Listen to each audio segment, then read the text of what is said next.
সংবিধানকে বাঁচাবার স্বার্থে কেন্দ্র সরকারের বিরুদ্ধে আমাদেরকে বুকে তাজা খুন দিয়ে হলো লড়াই করতে কারা পারবেন? উঠে দাঁড়ান, উঠে দাঁড়ান। লড়াই করতে পারবেন আপনারা? লড়াই করতে পারবেন? লড়াই করতে পারবেন? তাহলে আজ থেকে অঙ্গীকার নেন, কেন্দ্র সরকারের পক্ষে কারো কথা এই বাংলার বুকে আমরা হতে দেব না। এতে আপনারা রাজি আছেন না নয়? রাজি আছেন না নয়? কেন? আমার দেশের সংবিধান, আমার দেশের সংবিধান আমাদের কাছে আগে। আমার দেশের সংবিধানকে যে বুড়াগুল তুলবে, আমার দেশের সংবিধানের বিরুদ্ধে যে কথা বলবে, আমার দেশের সংবিধানকে যে মিটাতে চাইবে, আমরা তাকে মূল গোড়া থেকে মিটিয়ে দেওয়া রাজি আছে।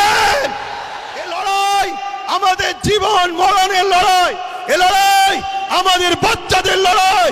মুসলমান আমার কওমের ভাইরা, ওটা অন্য সমাজের মানুষের সঙ্গে ওয়াকাবলে নিজেরা বন্ধুর মতো আলোচনা করো, তাদেরকেও বুঝাও যে ভাই এ লড়াই কোনো হিন্দু মুসলমানের লড়াই নয়, এ লড়াই অন্য কোনো জাতি ধর্মের বিরুদ্ধে লড়াই নয়।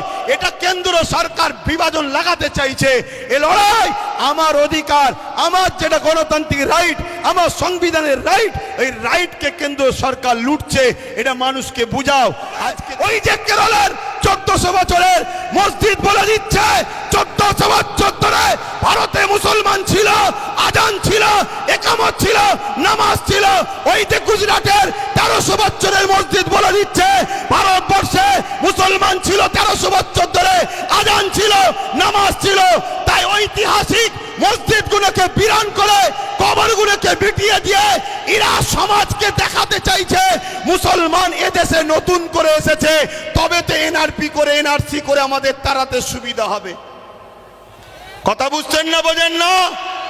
তাহলে একদিকে যেমন এটা আমার ধর্মকে মিটাবার ষড়যন্ত্র, অপর দিকে এর পিছনে পুরো ভারতের মুসলমানদের ঘরে নাগরিকহীন করে এদেরকে গণহত্যা করার একটা ষড়যন্ত্র চলছে। মনে রাখবেন, এই জায়গায় আমাদেরকে জীবনের শেষ নিঃশ্বাস দিয়ে হলো আমাদের ওয়াকফ, আমাদের মসজিদ, আমাদের মাদ্রাসা, আমাদের কবরস্থান, আমাদের ঐতিহ্য আমাদেরকে বাঁচাবার জন্য সংগ্রাম করে যেতে হবে। এতে আপনারা তৈরি আছেন না নাই বলুন? তৈরি আছেন তো নাকি? আর মনে রাখবেন, কেন্দ্রে আজকে যে সরকার আছে, কাল অন্যজন আসবে, পরশুদিন আবার কেউ চলে যাবে, অন্যজন আসবে। কত সরকার এসেছে, কত সরকার চলে গেছে, কত রাজ্য এসেছে, কত চলে গেছে। কিন্তু মনে রাখবেন, এ দেশের একটা সংবিধান আছে, এ সংবিধান আমাদের ছিল, আছে, থাকবে। সংবিধান বলছে 1947-এ সংবিধান জানিয়ে দিয়েছে ভারতবর্ষের যেটা মন্দির মন্দির থাকবে, যেটা মসজিদ মসজিদ থাকবে, যেটা গুরুদুয়ার গুরুদুয়ার থাকবে, যেটা চার্চ চার্চ থাকবে, যেটা সনাতন ভাইদের যা যেটা যেটা ছিল 1947 থেকে ওটাকে আর চেঞ্জ করা যাবে না, ওটা ওরকমই থাকবে। তাই এই আইনকে সামনে রেখে আমি বলতে বাধ্য হচ্ছি, কেন্দ্র সরকার শুধু ইসলাম মসজিদ মাদ্রাসার বিরুদ্ধে নয়, কেন্দ্র সরকার আমার দেশের সংবিধানের বিরোধী লেগেছে। অতএব সংবিধান আগে না কেন্দ্র সরকার আগে? জোরে বলেন, জোরে বলেন। তা সংবিধানকে বাঁচাবার স্বার্থে কেন্দ্র সরকারের বিরুদ্ধে আমাদেরকে বুকে তাজা খুন দিয়ে হলো লড়াই করতে কারা পারবেন? উঠে দাঁড়ান, উঠে দাঁড়ান। লড়াই করতে পারবেন আপনারা? লড়াই করতে পারবেন? লড়াই করতে পারবেন? তাহলে আজ থেকে অঙ্গীকার নেন, কেন্দ্র সরকারের পক্ষে কারো কথা এই বাংলার বুকে আমরা হতে দেব না। এতে আপনারা রাজি আছেন না নয়? রাজি আছেন না নয়? কেন? আমার দেশের সংবিধান, আমার দেশের সংবিধান আমাদের কাছে আগে। আমার দেশের সংবিধানকে যে বুড়াগুল তুলবে, আমার দেশের সংবিধানের বিরুদ্ধে যে কথা বলবে, আমার দেশের সংবিধানকে যে মিটাতে চাইবে, আমরা তাকে মূল গোড়া থেকে মিটিয়ে দেওয়া রাজি আছে। কেন? অনেক কষ্ট করে এদের স্বাধীন হয়েছে। হাজারো মুসলমান, হাজারো হিন্দু, হাজারো আদিবাসী, হাজারো দলিত, হাজারো শিখ পাঞ্জাবিদের রক্তের বিনিময়ে এ দেশ স্বাধীন হয়েছে। অতএব সেই দেশের সংবিধানকে নিয়ে আজকে তুমি হতে পারো প্রাইম মিনিস্টার, কিন্তু তোমার অধিকার নয় আমার দেশের সংবিধানের উপরে হাত দিতে পারে। ঠিক না বেটি? তাই আগামী দিন বাচ্চাদের ভবিষ্যতের স্বার্থে, কেন ওয়াকাফ হলো সব থেকে বড় ইস্যু, এটা যদি মিটে যায় তোমাদের সব অস্তিত্ব মিটে যাবে। ওয়াকাফ যখন থাকবে না, তুমি ভারতের স্বাধীনতার আগে দেশ ছিলে, প্রমাণ দেখাতে পারবে না। আরে তোমার মসজিদে থাকার পরও প্রমাণ দেখাতে পারছো না, তারপরে মনে রাখবে তখন তোমাকে বলবে যদিও থাকে থাক, ভোটটা দিতে পারবে না। শুনছে না, শোনেন না? এ বিরাট বড় নাটক, অনেক বড় চেন চলছে। মনে রাখবেন বিগত দিন যা বলেছি আজকে সেটা ঘটছে না ঘটেনি। আজকে যেটা বলছি যদি ঘুমিয়ে থাকো, অগ্রাহ্য করো, তাহলে আগামী দিন কিন্তু কোনো ঘটবে, তখন কিন্তু আব্বাস সিদ্দিকী আর বলার জন্য থাকবে না। এটা বলে দিয়ে গেলাম। এ লড়াই আমাদের জীবন মরণের লড়াই, এ লড়াই আমাদের বাচ্চাদের লড়াই। মুসলমান আমার কওমের ভাইরা, ওঠো, অন্য সমাজের মানুষের সঙ্গে ওয়াকাফ নিয়ে নিজেরা বন্ধুর মতো আলোচনা করো, তাদেরকেও বুঝাও যে ভাই এ লড়াই কোনো হিন্দু মুসলমানের লড়াই নয়, এ লড়াই অন্য কোনো জাতি ধর্মের বিরুদ্ধে লড়াই নয়। এটা কেন্দ্র সরকার বিভাজন লাগাতে চাইছে। এ লড়াই আমার অধিকার, আমার যেটা গণতান্ত্রিক রাইট, আমার সংবিধানের রাইট, এই রাইটকে কেন্দ্র সরকার লুটছে, এটা মানুষকে বুঝাও। আমি 2013-14 থেকে আন্দোলন করছি যে ওয়াকাফকে ফিরিয়ে দিতে হবে, ওয়াকাফকে হেফাজত করতে হবে। রাজ্যে যে সরকার আছে তিনি একবার বেগম রোকেয়া রিসার্চ সেন্টার ওয়াকাফ ভবন বলে একটা শিলান্যাস করেছিল, ওই শিলান্যাসই হয়েছে, একটা পর্যন্ত এখনো ইট গাঁথা হয়নি। কেন? সব সেটিং মাপে চলছে।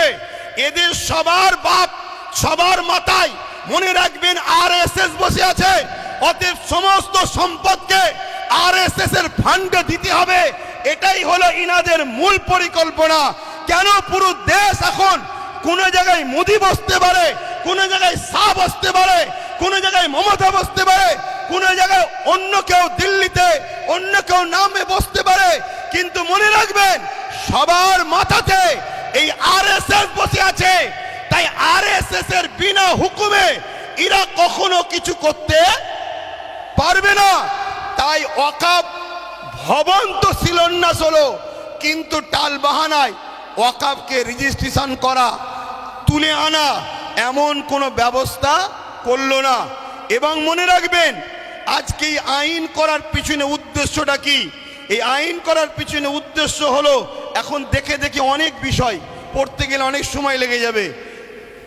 77 বছর ধরে কম বেশি সবাই খেয়েছে, এই টুকটুক টুকটুক করে সবাই খেয়েছে।